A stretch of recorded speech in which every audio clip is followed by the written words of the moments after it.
Yes, is my screen visible?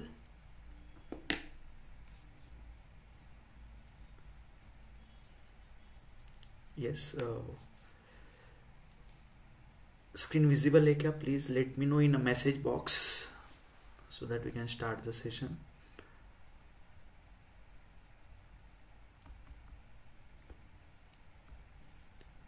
Is it visible? एक reply देना so that.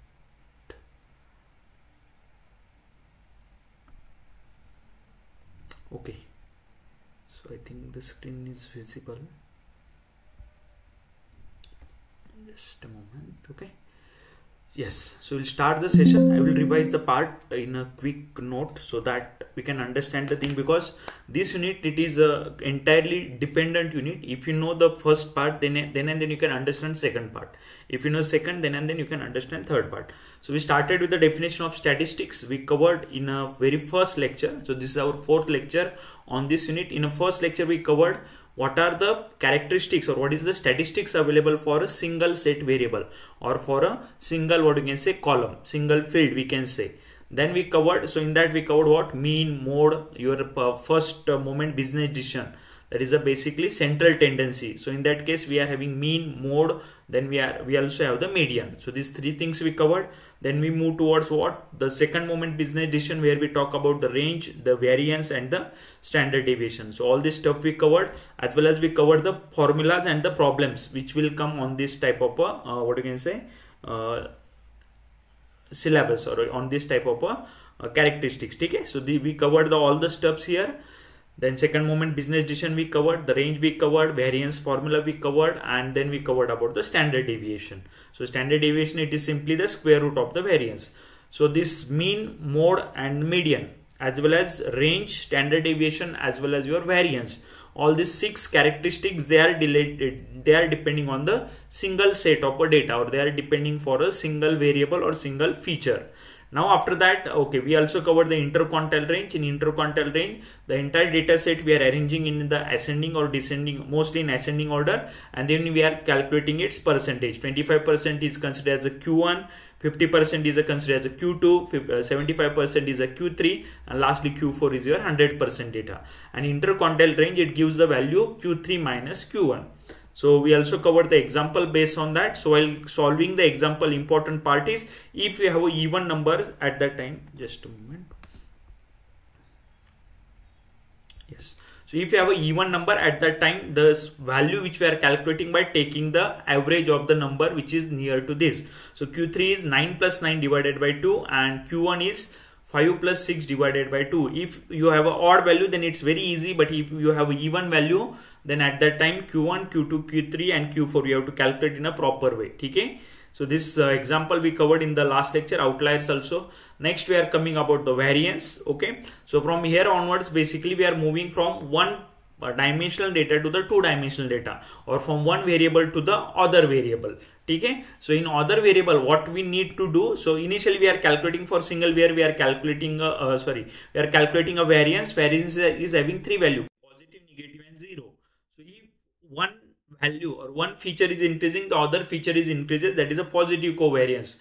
If one increases and other, may sometime it will increase, may sometime it decrease, that is a zero variance. And in negative variance, if one increases, other has to decrease, right? So that is the consideration of the what you can say variance. Now we are talking about covariance. In covariance, it is finding a relation between two different variables, or finding a relation between two different, what you can say, features. So x1 and y, these are the features, x and y, these are the features we have, and all this again, they are the first moment business decision. So they will calculate what? Mean or the average. So average is calculated, then we are calculating a deviation from a mean for both the variable x as well as y, and lastly we are multiplying both the things.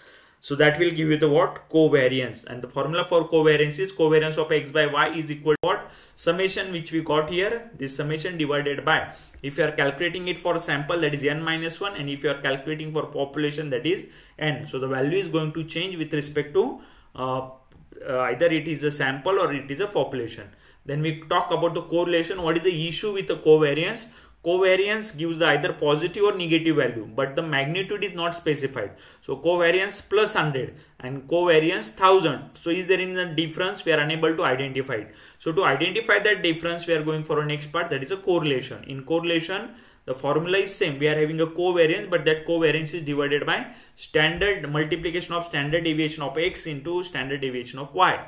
And because of that, in correlation, you will be having a range from -1 to +1. If the value is more toward +1, it indicates that both the variables, they are highly correlated with each other. If the value is more closer towards -1, it indicates that if one variable increases, the other variable is going to decrease. And if the value is more closer towards 0, they don't have any relation. That is the meaning of that. And now we are calculating a correlation again the same way.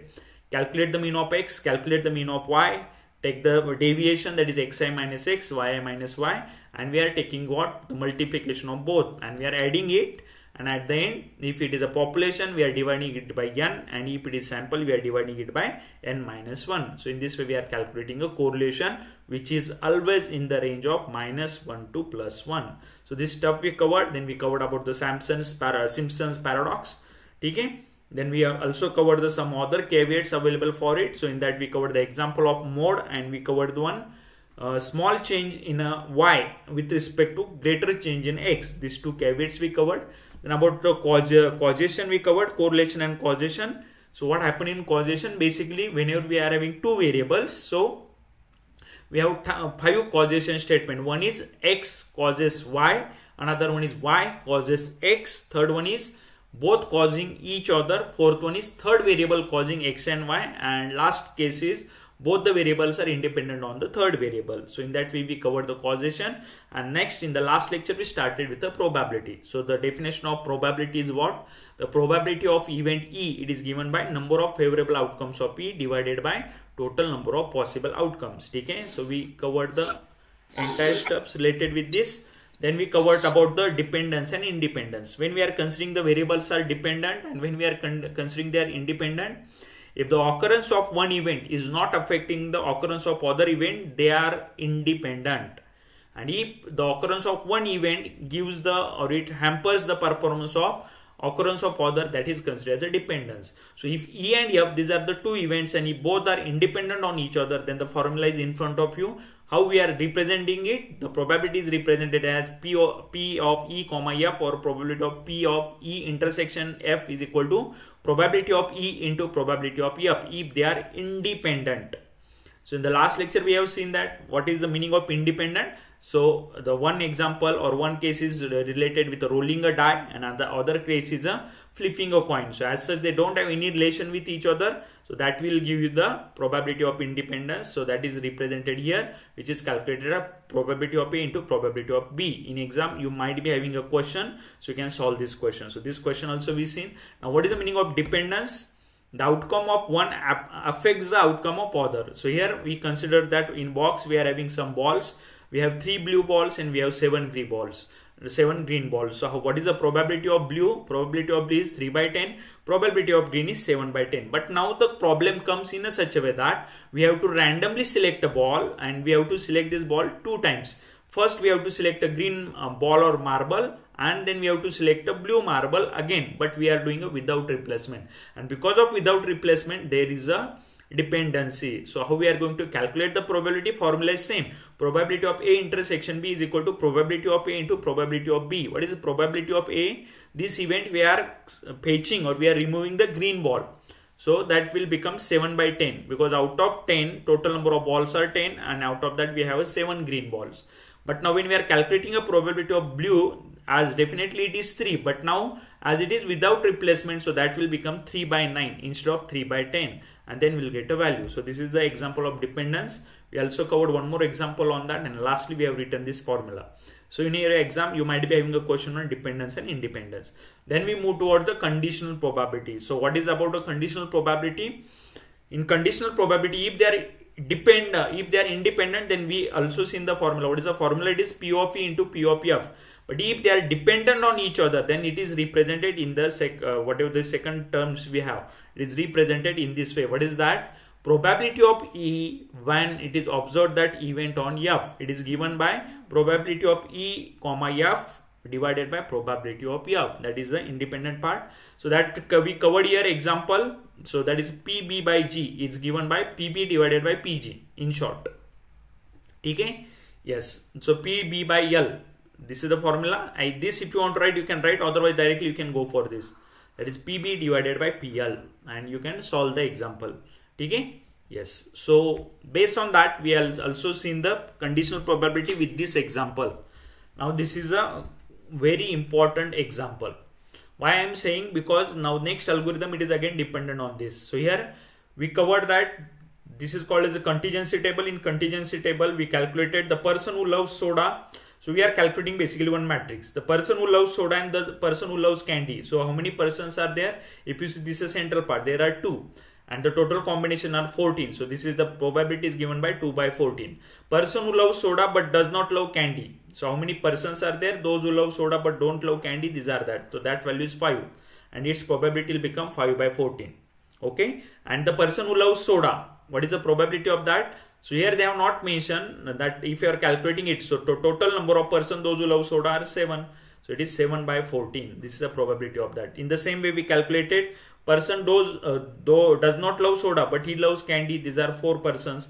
Person those who don't love soda and don't love candy. These are the red symbols which are available here. So they are again a 3. And the person who don't love soda. So this is the person who don't love soda. How many values we have? So in this case, if you see, we are having total 7 values. Person who don't love soda. 4 values are from candy. These are blue part and 3 values are nothing but red part. So in the same way we calculated persons who love candy. So there are total 6 persons those who love candy. And person who don't love candy. So other than 6. So again we are having 8 values. So 8 and the probability is 8 by 14. In this way we are calculating it. So what is the conditional probability? So it is written probability what we want to know divided by probability what we know. It is given by P of probability what do we want to know divided by P what we know. So in the same way probability of E by F is given by P of E divided by P of F. It is called as conditional probability. And in conditional probability what happens? In conditional probability we know the event is dependent, then and then we are going for conditional probability. So we have seen how we are calculating the value. So see, probability of C, and yes, probability those who love C candy and those who loves what you can say soda, it is 2 by 14. Okay, so it is 0.14. This is simply the probability which we seen up to this part. But now here because of this loves, yes, so probability those who love candy and soda, while what we given, they have given that probability the person those who love soda, and because of that now here as we have the total value, so we consider 14, but now the person those who love soda, they are only 7 persons. Out of 7 they have given the probability of, we want to calculate the probability of 2 persons those who loves candy and soda. So that value is 0.29. So 0.29 and 0.14 they are not same. Because of conditional probability everything is going to change. That is the important part. Okay. Now second example is that the person who don't love this candy and the person those who love soda, if you calculate that value is 5 by 14. But now we want to calculate the probability of the person those who don't love candy and those who don't love those who love soda, but they have given one probability which is nothing but the person those who love soda. So the person those who love soda, it is having a value as a 7 total value. And the person those who don't love candy and those who love soda is a 5. So 5 by 7 is a 0.71.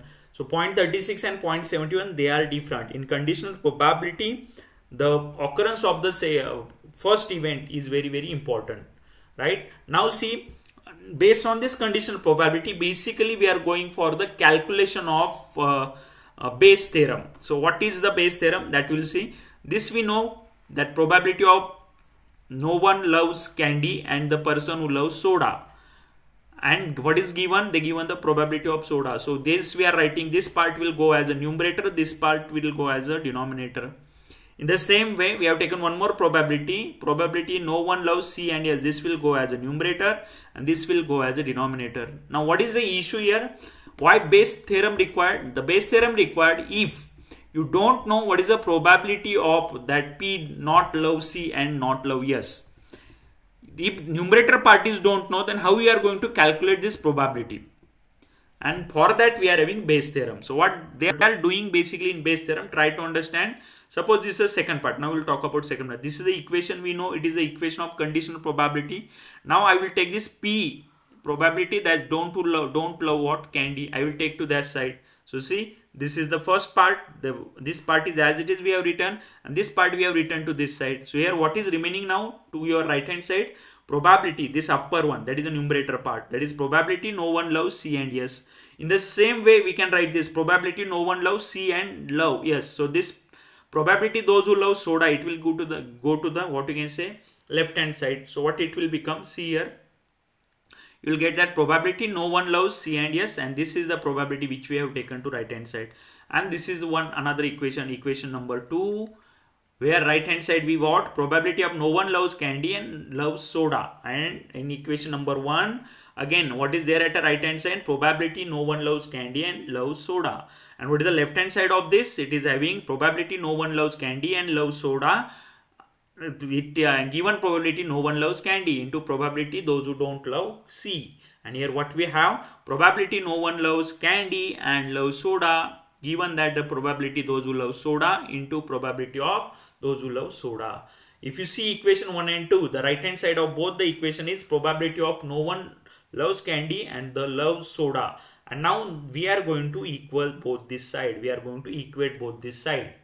And if you equate this side and if you reduce the what is the part which is coming as a common, you will get the Bayes theorem. So on the next slide I have written, I simply equate both the sides. After equating both the sides, what we are doing, we are keeping this part as it is, and this love s, it is taken to this side as a division. This love s, it is basically present to this side. So what we are doing, to remove this probability of love s, we are dividing it to the probability of love s. And as we divide to the left hand side, we also divided it to the right hand side. In the same way, here we want to remove the which part, we want to remove that probability those who don't love C or candy. So to remove that part, finally we will get the option in this way.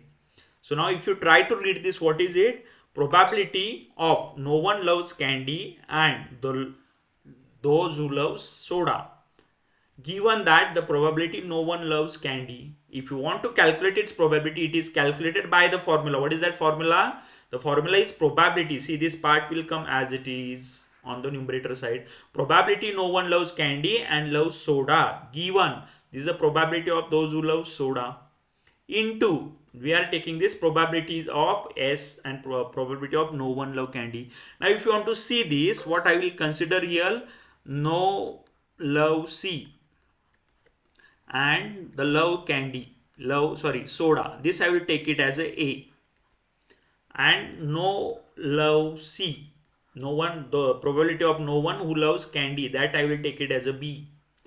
If you solve this, that will give you the Bayes theorem. So on the next slide, I will go for a Bayes theorem. So what they have written here, A is what, does not love candy, and B is what, loves soda. And the expression which was there, you will get in this form. It is considered as a Bayes theorem. What is this expression? What it tells you, probability of A and B, given that probability of B is equal to, it is calculated, how it is calculated? It is calculated as probability of A and B given A is given into probability of A divided by probability of B. Or in other way, if you will go, probability of A and B given probability of A, it is written again same way. This part will go as a numerator part divided by the second term, it will go at a denominator. It is a conditional probability we have basically, into the second term is written, the probability of second term is written at the numerator side and the probability of first term is written at the denominator side. This is nothing but the Bayes theorem. So from conditional probability we derived the Bayes theorem. Is it clear? Now you can ask the question, what is the, so basically this is the what you can say equation we have, but the equation is not written in this way. The equation, what they are doing, here we have the redundant part, that is B in above expression, and in this expression the redundant part is A. So finally Bayes theorem written in this way. What is that Bayes theorem? Just read it. It is very, very important. In your exam they may ask you the question based on a Bayes theorem. So what is Bayes theorem is saying? Bayes theorem is saying that you have to calculate the probability of A given that the probability of B it is calculated. How it is calculated? If P of A by B, then at the right hand side you have to take the probability of B given A is true into the numerator part. It is again going on the numerator side, and the denominator part it will go at the denominator side. This is considered as the Bayes theorem. And in Bayes theorem there are 4 terminologies. Which are the 4 terminology? First one is this: probability of A given B is true. So it is written, see, the probability of event A occurring given B is true, and it is considered as a posterior probability which we need to calculate. How to calculate this? To calculate this you require the first term, this, which is probability of B given A is true. See this, which is called as a likelihood. The probability of event B occurring given that A is true. Next, what is probability of A? It is a prior probability. This is the probability which we want to know. So this is a prior probability we have, and probability of B is considered as a marginal likelihood or the evidence. These are the terminology which are used in the statistic part. If you in exam they are definitely asking what is Bayes theorem and how we are using it. So you must know this part.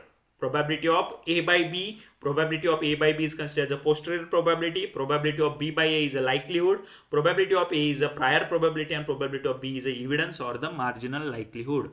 And because based on this they are deriving this formula.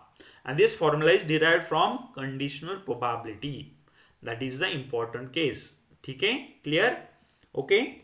So, and in exam they will ask you the question like this. They will give the probability no one loves candy and loves soda. Given that probability those who love soda, it is a 0.71. Probability those who love soda is a 0.6, and probability those who don't love candy is a 0.57. So calculate. So this is considered as what? This is your A. This is B. Okay, and based on that we have to calculate the terms here. So the formula is coming in the again in the same way. This part will go as a numerator part, and here we are taking the, this is A and this is B. Probability of A and B given that this is nothing but what? Probability of A. So what it will give? It will give what? Probability of A and B divided by B into, this is what? Probability of B, and this is nothing but probability, or this is probability of A. So this is a simply a Bayes theorem. So in your exam they may ask you the question on this. Now you may say, why we require Bayes theorem if you have the conditional probability? The conditional probability is useful if they are giving the example like this, where you can draw the contingency matrix. But now if you see this example, in this example they have not mentioned anything about what is the probability of the person those who love candy, those who love soda. They directly given the probability that the person, or the probability of no one loves candy and loves soda. So if the terminologies are in terms of probability, then definitely you have to go for Bayes theorem. But if they have not represented, given anything in terms of what you can say probability, then definitely with respect to your conditional probability you can calculate it. But the Bayes theorem works on this. So Bayes theorem is used to calculate a posterior probability. And what is required to calculate a posterior probability? You require the likelihood, you require the prior probability, and you require the marginal probability or event. That is what you can say terminology used in the Bayes theorem. Now we'll go for a next part, random variables. So what is the random variable? Basically, random variable is a part of your what you can say population or a sample which is having a certain probability. And random variables are two types, which are that one is a discrete random variable. So discrete random variable, it will always give the distinct value. Distinct, always. Distinct means what? Unique values. We are having unique values, distinct values or unique values. Like they have given, suppose they are asking the heads. If you are coining a 3 coin, so what values we can have? If you toss a 3 coin, so what is the probability that we will get a head? So it might be possible if you coin 3, if you are tossing 3 coins, you will be having 0 heads, means all tails are there. It might be possible you will be having, see here, so if I am tossing 3 coin, what is the probability I will get? The probability will get that there are 0 heads, means all are tail. Probability that you will get 1 head, if 1 head means other 2 are tail. Probability that you will get 2 head, so means lastly you will get tail. And the probability that you will get all heads. Other than this 4 value, you will not get any other value. And these are considered as what? Discrete random variables. But now we are having other terms which is called as a continuous random variable. So here they have given the example of what? Height of a person. So when we will go for continuous random variable, it is always in terms of range. So it is mentioned that suppose the height of a person, it might be from 150 cm to 200 cm. So the person, they might be having what you can say different values, but it might be possible there are two persons, those who are having same value. What is the difference in discrete and continuous? In continuous, the values are in a certain range and the values might be same or they might be different. But in discrete random variables, you have all unique values. There is no repetition of the values. That is the basic difference. We'll see when we'll go ahead. Okay? And when we are talking about the random variables, so this is the value x, and this probability of x, it is out of xi. Xi is nothing but all the values. From that value, we are selecting one value. And this is representing, it is having certain probability. To represent the probability of a single random variables, we are using PDF. It is called as a PDF, probability density function. So probability of density function, where the small value is a, capital value is b, and we are calculating the integration over a range a to b, and it is f of x dx. So this will give what? It will give the random variable are the fundamental in probability theory. They are very important. Because out of given probability, out of given all the samples, we are selecting one sample, and that is considered as a random variable. Okay, this is the available. And now based on that, just now we have seen the PDF part. The PDF basically it is used for continuous distributions, where we are having the values in a range. A is a lower limit, B is a higher limit, and X is any value we are selecting between A and B. So this will give the PDF. Okay. So what is a continuous distribution? Now this distribution, when we will go for a diagram, that will be clear. But continuous distribution is having two property. One is a PDF, probability density function. Other one is a CDF, that is continuous distribution part. Probability density function and continuous distribution function. Okay. Next one, the area under a curve, always as it is a probability, it is having a value always less than 1. Okay. And probability of a specific value, as we are taking an integration, if you are considering for a single value, the probability is always 0. For a single value, as there is an integration, it is always 0. And this is important, cumulative distribution function, CDF. For a continuous distribution, we have two cases where we are having a probability distribution function and we are also having cumulative distribution function. This cumulative distribution function we are using for the values, those who are having a less value for given limit. So it is upper limit x, and we are considering all the values less than this x. That is represented by cumulative distribution function. If you know this, it's okay. Even if you don't know, it doesn't going to matter. Only keep this formula. PDF talks about, PDF किसके बारे में बात करता है? PDF talks about the integration over lower limit to higher limit, and CDF talks about the again same integration, but there we are providing only upper limit, lower limit is not provided. That is the only difference we have for understanding purpose. And now continuous distribution, it gives the 4 different types of distribution. One is a normal distribution, which is expected. आपका data कब properly work होता है? If your data is available in the normal distributed form, and it is always represented by bell shape. See, we'll see this part to the next. This is the bell shape we have. This is considered as a what? Mean. So mean is nothing but what? It is having 50% data towards the left hand side, 50% data towards the right hand side. So that type of a bell shape we require, which is the normal distribution. If your data set, जो भी आपका feature है वो अगर normally distributed है, it implies, what it implies, that you will get a proper output. So it is expected we should have normal distribution. Second one is a uniform distribution. Uniform distribution, the graph is drawn in this way, right? And basically we are not preferring the uniform distribution, we should have a normal distribution. But these are the types available for continuous distribution, that's we are seeing. Next we are having exponential distribution. Exponential distribution is what? It is happening in this way. Initially values are larger, then the values are get reduced. That is nothing but your exponential distribution. And lastly we are having beta distribution. So beta distribution always take the value between 0 to 1. So I have shown this for understanding purpose. If you know the formula, it's okay. If you don't know, then also it's okay, because we are basically interested with the we are interested with the normal distribution, which is also considered as a Gaussian distribution. The next point is a normal distribution. Normal distribution gives you the zero score, where this mu corresponds to the mean, Okay, it is mentioned here, I think. Okay, even if it is not mentioned, and this sigma correspond to the standard deviation, SD. So we are interested with this type of distribution, but always you will not having normal distribution. Some distributions are exponential one, so that they have given what is the this mu, what is the sigma, and all the stuff which we are calculating here. And some distributions are uniform distribution. So from A to B we are having uniform values.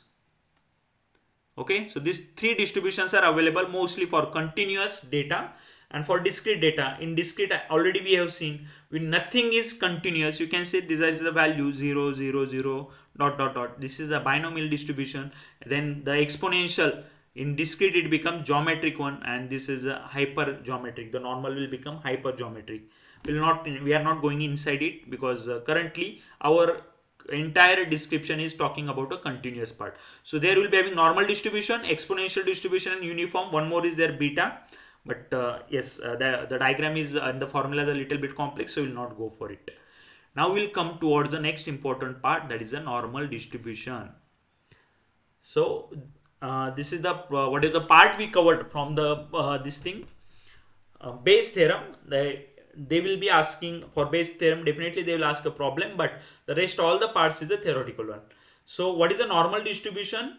Actually we are expecting whatever the data set we have, it should be normally distributed, or the another name is called as a Gaussian distribution. So what property we have for normal distribution, that I will show here. Yes, this is a diagram which is available for normal distribution. So it is having which shape? Bell shape. The shape should be like a bell. And in bell shape, the initial central value is what? Mu. This is basically a mean. If you have normal distribution, what is the property? We have also seen that part. Mean, median and mode, they are reflecting to the center point. Always. And this is the point for which you are having a greater value. None of the point is having a value greater than this. And you will be having equal distribution towards left side as well as towards right side. And as well as for normal distribution, if you are having a standard deviation, so +1 standard deviation and -1 standard deviation, if you take that, then you will be having 68% data inside your +1 to -1. You will be having 95% data in the second deviation, +2 sigma and -2 sigma, that is a standard deviation, and you will be having 99.7% data. It is given by Euler's. We will be having this. Sorry, it is empirical rule. We have 65% data in your mu plus first standard deviation, then 95% data from mu plus second standard deviation, and 99.7% data between mu plus third standard deviation. This is the characteristics available for your normal distribution, and the value which are above +3 sigma and below -3 sigma, they are considered as a outliers in case of normal distributed data. Okay, so empirical rule is very, very important. Empirical rule. Normal distribution, it talks about empirical rule, where what it reflects: 68%, 68 dash, 95 dash, 99.7. 68 replies from the mean value. If you take a one deviation, so this is mu plus minus sigma, that is a 68, gives the 68% distribution. Mu plus minus 2 sigma, it will give the 95% distribution, and mu plus minus 3 sigma, it will give the 99.7% distribution. These are the characteristics of a normal distributed. So ideally we are expecting a data in this way. If you have a data which is in the normal distributed, then definitely your algorithm works in a very, very proper way. But ideally it is not happening. This is what the practical we are expecting, but it is not happening. So again, we'll see the key characteristics. What is the shape of a normal distribution? We are having a symmetric shape, or we are having bell-shaped data. What is the meaning of symmetric? The value which is, this is the mean value or median value, because in a normal distribution all are same. So the value below this, they are having 50% distribution, and value above this, they are having 50% distribution. That is a symmetric data. So it is having a symmetry. If you see this diagram, if you reverse the diagram from this part to this part, then you will get the exactly same shape. So we are having a symmetrical shape, or that is considered as what? Okay, where did it mention? Okay, perfectly around its mean. It is also having a bell shape. This curve is a bell shaped curve. So we have a data with a bell shaped curve, or it is a symmetrical data. Okay. Next, what is the empirical rule? It is saying the important is a mu. Mu is your mean. Mean plus first standard deviation. That will give you the 68% data. Mu plus second standard deviation, that will give the 95% data, and mu plus third standard deviation, that will give the value 99.7% data. That is nothing but an empirical rule we have, which follows by normal distribution. Yes, this is the formula for calculation of z score. Z is equal to x minus mu. Mu is a mean divided by standard deviation. And the z score is important when we are deciding the outliers available in your data. So yes, so applications where it is preferred, basically the important part is the central limit theorem, which we have to see now. So this is preferred. The normal distribution is preferred when we are going for a central limit theorem. So what is expected we have? What is the expectation? The expectation is that your all the data set, they should follow the normal distribution. But what other distribution we have other than normal distribution? You might be having an exponential distribution. You might be having a uniform distribution. The data you don't know. So initially, that's why in EDA basically we are checking the distribution of the data. If you have multiple features, for every feature we are checking the distribution. If your data is having a normal distribution, then it's very good. We can directly pass the data. But if you have a data in the exponential way, then you have to apply certain transformation, and from this exponential data you have to extract the normal, or you have to convert that exponential into the normal one. You have to convert this uniform distribution into the normal one. That is the first job which we have to do. Okay, so this is about a normal distribution. Now what's central limit theorem? In short, I will say, if you have a data, then what is there in a data set? You are having a population. Data set में क्या होता है आपका? Population. Population means all the data. But from this population, what we are going to select? We are going to select samples. Suppose this is my S1 sample. What is the meaning of sample? Suppose my population is 1000. Out of this 1000, I am going to select 50 random points. So this is given my S1 sample. For S1, we are having a mean as a M1. In the same way, you can go for some other samples, S2 samples. You will be having S2 samples. Suppose for that, it is mean is M2. In this way, you can select the N samples. Those who are having, suppose this is Mn.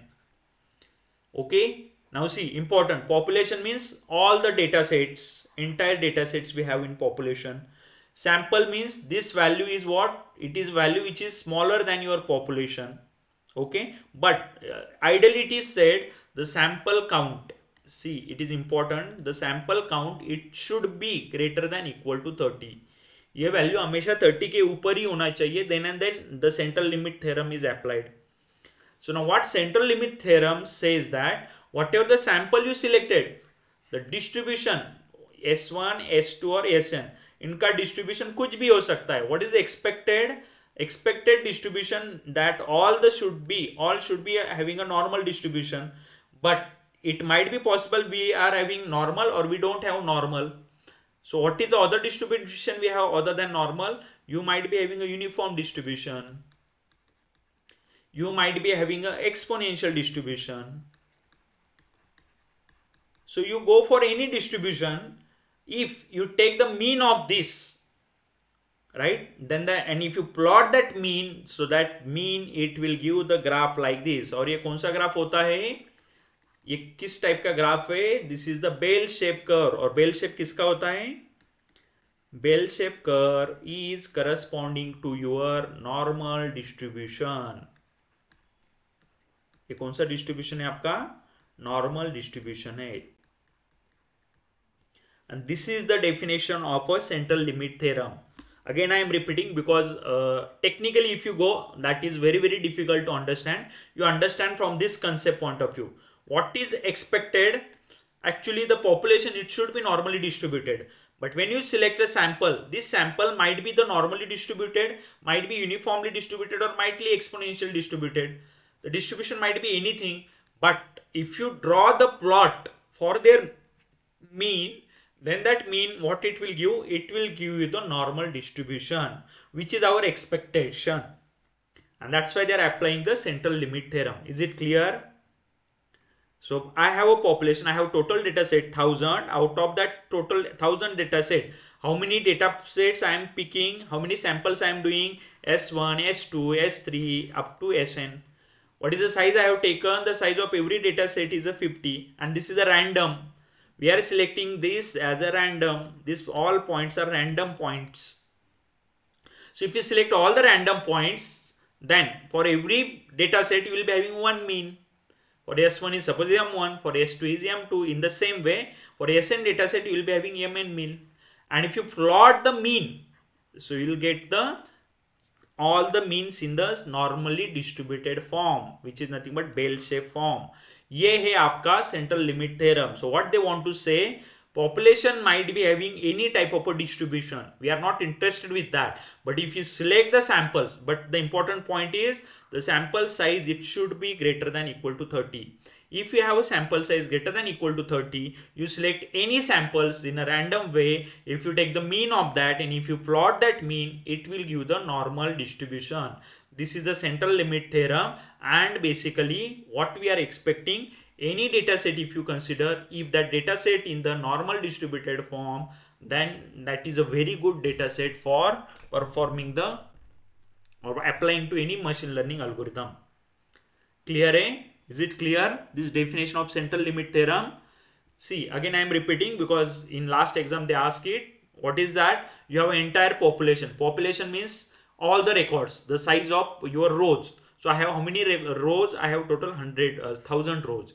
Out of this 1000 row, I am dividing it in small samples. So what is the sample size? 50. What I told you, sample size should be greater than equal to 30. कौन सा भी value ले लो, but it should be greater than equal to 30.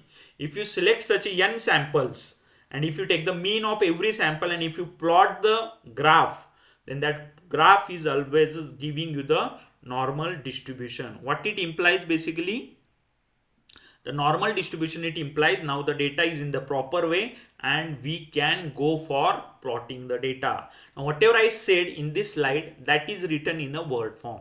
So we'll see this point in a very proper way. See, so we are having what? Central limit theorem. It is a fundamental theorem in a probability theory, and what it states that the distribution of the sum of average of a large number of independent random variables approaches towards a normal distribution. And then which type of distribution we'll get? We'll get the normal distribution for all the samples, regardless of the original distribution of the variables. उनका distribution कुछ भी हो सकता है originally, but if you take what I said, the entire population we are dividing into the n samples. The sample size is always greater than 30. If you divide it in n samples and if you take the mean of that and if you plot that mean, then that will give the normal distribution. And it is not depending on its initial distribution. Initially कुछ भी हो सकता है. It might be normal, it might be uniform, it might be exponential. Regardless of initial distribution, we are plotting the distribution of mean, which will give the normal distribution. That is the formula for central limit theorem. ये है आपका central limit theorem का formula. So आपको क्या करना पड़ेगा? आपको average लेना पड़ेगा. How many samples you have? x1, x2, xn, and we are taking the average of all the samples here. ठीक है, so it tells you what it tells you. So it tells, so what I tell, large sample size कितना होना चाहिए? It is greater than 30. So original distribution क्या हो सकता है आपका? It might be normal distribution, it might be uniform distribution, or the third one is nothing but what? It might be exponential one. Exponential is skewed one. और हमने beta भी देखा था जो बाइनोमियल फॉर्म में होता है. इनमें से कुछ भी हो सकता है. We are not interested with that. But what we are doing, this entire distribution we are dividing in a large sample size which is having greater than 30 value. So you'll get a different what you can say, x1, x2, x3, x4, like this you'll get a sample. For every sample we are calculating a mean, right? And if you take the mean, so it is written here, we are calculating a mean of that as well as we are calculating a variance. So what it tells you, this is the important part, the distribution of the sum Sn, in सबका sum जो Sn आ रहा है आपका, ये किसका सम है? Mean का सम है और एज वेल एज आपके वेरिएंस का सम है, और the average action will approach towards the normal distribution, and this is central limit theorem. ये है आपका सेंट्रल लिमिट थ्योरम, राइट? फिर से बोलता हूं, ध्यान से समझना. You have total population which is having 1000 samples, out of that 1000 sample I am selecting 50 samples. एक होगा जैसे S1 है जिसमें 50 samples है, S2 पे भी 50 है, SN up to SN I will go, and these are having total 50 samples, and if you take the mean of that and if you plot that mean, it will give the normal distribution. That is the central limit theorem. Actually all this stuff you might be thinking why we are learning this stuff. ये आपको बहुत काम की चीज है, because without this the what you can say the any problem of a data science will not start. So that's why we must know this part. ठीक है, जैसे ही हम यूनिट नंबर 3, 4, 5, 6 के लिए जाएंगे, ये टर्मिनोलॉजी वहां पे हमें लगने वाली है. Central limit theorem, random variables we required, we also required the conditional probability, Bayes theorem कहाँ पे लगता है, क्या लगता है, ये चीजें हमें वहां पे लगती है.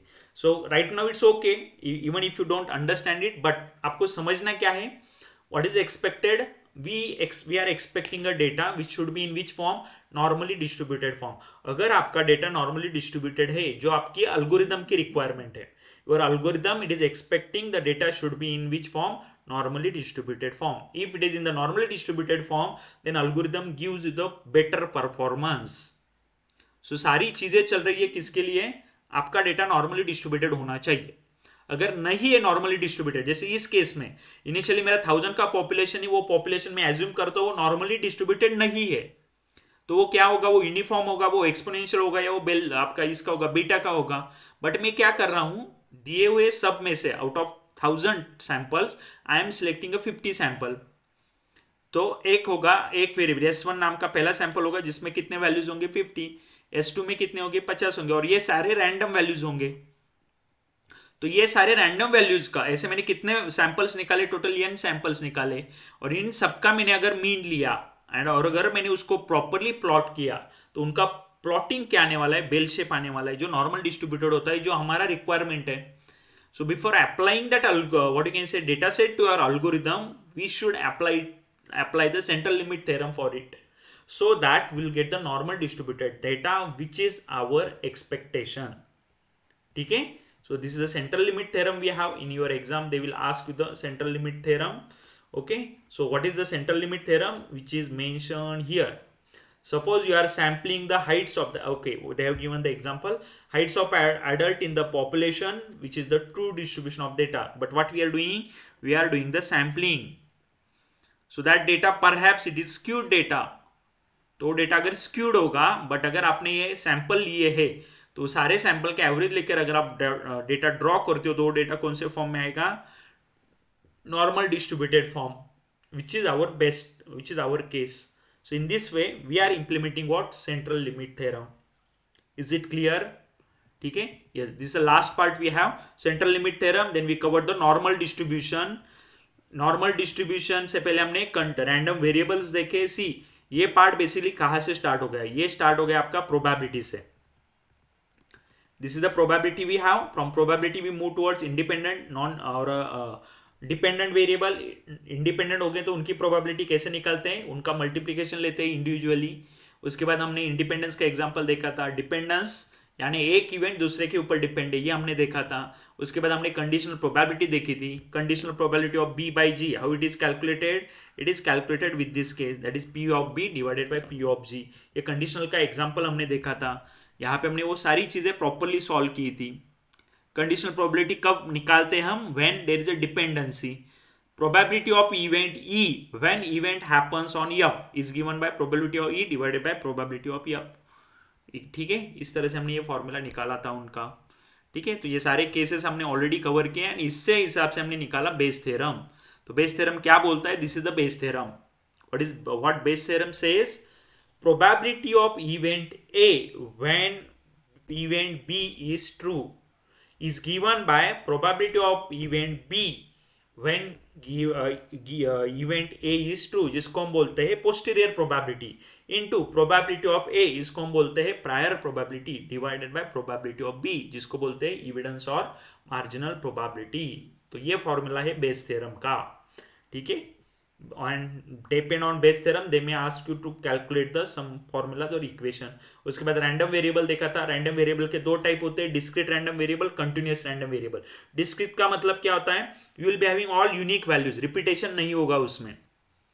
जैसे हमने 3 कॉइन को टॉस किया, तो what is the probability that head will occur, वो माइट भी 0 होगा, 1 होगा, 2 होगा और 3 होगा। तो ये हो गए इसके 4 से डिस्क्रीट वैल्यूज।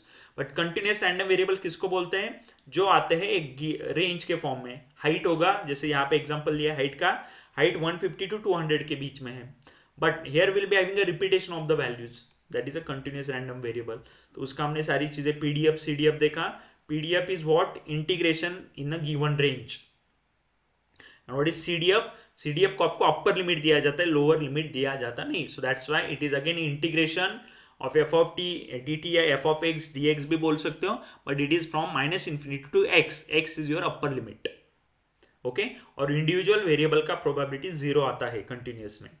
उसके बाद हमने डिस्ट्रीब्यूशन देखे थे, कौन से टाइप के डिस्ट्रीब्यूशन है, normal distribution, uniform distribution, exponential and beta distribution. We are expecting normal distribution. Continuous distribution क्या होना चाहिए, नॉर्मल डिस्ट्रीब्यूशन होना चाहिए, ठीक है। बट अगर नॉर्मल नहीं भी होता, उसको नॉर्मल में लाने के लिए हम कौन सा एल्गोरिथम यूज करते हैं, उसके लिए हम यूज करते हैं द नॉर्मल डिस्ट्रीब्यूशन की प्रॉपर्टी हमने देखी थी, उसमें इंपेरिकल रूल इंपॉर्टेंट है।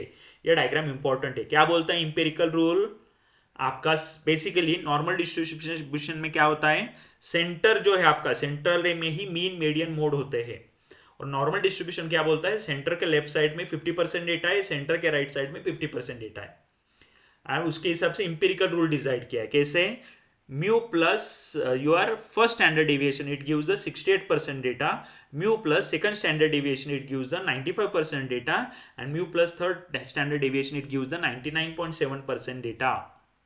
ये होता है नॉर्मल डिस्ट्रीब्यूशन, और आपका हर कंटिन्यूअस वेरिएबल यही डिस्ट्रीब्यूशन देना चाहिए। बट अगर वो नहीं है इस फॉर्म में, तो हमें क्या करना है, that's why we are having central limit theorem. क्या बोलता है सेंट्रल लिमिट थ्योरम, आपके पॉपुलेशन को नंबर ऑफ छोटे छोटे सैंपल में डिवाइड करो। इन सैंपल का वैल्यू कितना होना चाहिए, the value is you have to select greater than 30। Okay, then क्या करो, उसके बाद जितने भी सैंपल्स आपने लिए हैं सबका निकालो mean, and you plot the mean. तो जब आप मीन प्लॉट करोगे तो वो मीन कौन से फॉर्म में आएगा, नॉर्मल डिस्ट्रीब्यूटेड फॉर्म में, जो हमारा एक्सपेक्टेशन है। तो आपका पॉपुलेशन कौन से भी फॉर्म में हो, नॉर्मल में होना ही चाहिए, बट नॉर्मल में नहीं भी होगा, वो यूनिफॉर्म डिस्ट्रीब्यूशन होगा या एक्सपोनेंशियल डिस्ट्रीब्यूशन, कुछ भी वैल्यू हो, बट जब हम उनके मीन का प्लॉटिंग करेंगे तो वो हमेशा कौन से फॉर्म में आने वाले हैं, they will be in the normal distributed form. तो ये हमने यहीं पे हमने वो एग्जांपल देखा, उसके क्या बोलते हैं, सेंट्रल लिमिट थ्योरम के प्रॉब्लम्स हमने, सेंट्रल लिमिट थ्योरम ने इसको हमने यहाँ पे देख लिया, ठीक है। Okay, is it clear, the central limit theorem, is it clear, क्योंकि ये हमारा लास्ट पार्ट है, यहाँ पे यूनिट नंबर 2 खत्म हो गया। तो इसमें पहले वाले पार्ट तो इजी थे, बाद में सारा थ्योरेटिकल है, इसके ऊपर थ्योरी क्वेश्चन है। कल के लेक्चर में हमने ऑलरेडी ये सारे क्वेश्चन डिस्कस किए, ठीक है। So just refer the notes, और नोट्स में मैंने कुछ और प्रॉब्लम दिए हैं, क्योंकि हमारे पास एक ही इनसेम का पेपर था, उसमें क्या है, न्यूमेरिकल क्वेश्चन एक ही पूछा है, बट मुझे लगता है कि वो आपको कोवेरिएंस के ऊपर भी पूछेंगे। They will ask you the question on standard deviation, variance, correlation, सबके ऊपर क्वेश्चन पूछ सकते हैं। इंटरक्वांटाइल रेंज के ऊपर भी क्वेश्चन पूछना चाहिए उन्होंने। Okay, so they can ask any question. सारी चीजें, सारे एग्जांपल्स मैंने इसमें क्या किए हैं, हमारे सिलेबस में कवर किए हैं। So you go through it once, this is the entire syllabus which we covered. इसमें कुछ प्रॉब्लम है, are we having any issue और प्रॉब्लम?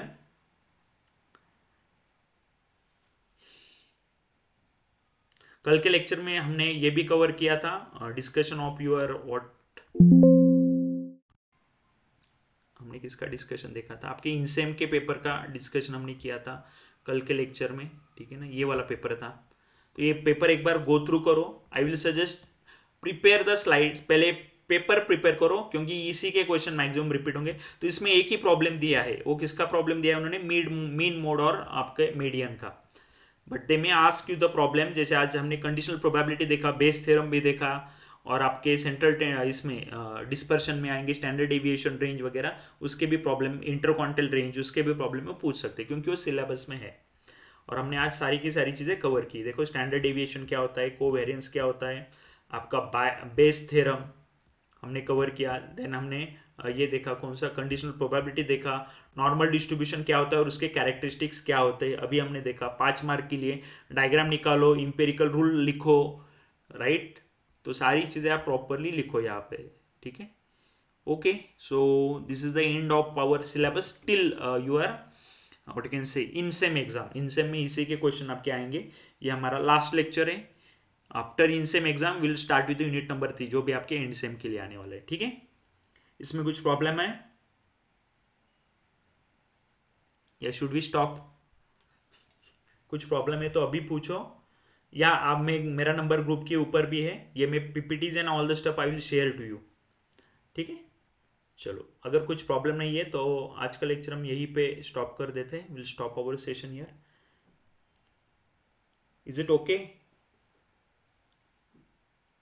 ठीक है Virendra, Purva, can we stop here? Yes.